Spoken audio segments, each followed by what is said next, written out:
уулзалтын хүрээнд манай дагуулаас дөрвөн иргэн маань одоо заашгүй одоо гэрээний шаардлагатай байгаа асуудлуудад танилцуулсан.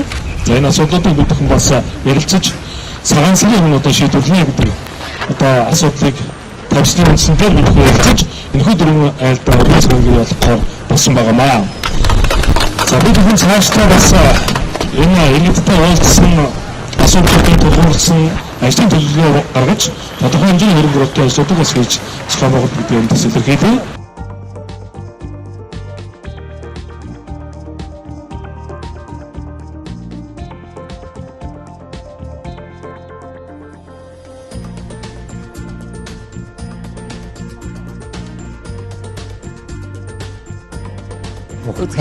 Надад ухтна. Яг ихтэй ухтна тий. Одоо сэтгэл өндөр байна. Хэдүүлээ амьдэрдэг байдаг. Ганцаараа. Тий ганцаараа амьдэрдэг хаа. Иргэдтэй хийсэн уулзалтаас бас та очих ярихгүй ямар шүү. Тэр их сайхан өндөр сэтгэлтэй байсан хаа тий. Ямар мэдээллийг та бүхэнд өгв? Тэр одоо тэгэл иргэдийн хааж амьдрал соёл тэгэл олон талын үйл ажиллагаа ярьсан л дээ. За ингээд гахаа жилийн босгон дээр манай Эрдэнэгийн иргэн одоо Идэр самбуу ахт маань бас аймгийн сэдрэг иргэдтэй хийсэн тайлангийн уулзалтан дээр гарсан саналын дагуу за ингээд өргөө сайхан гэртээ болгожод маш их баярлж байна.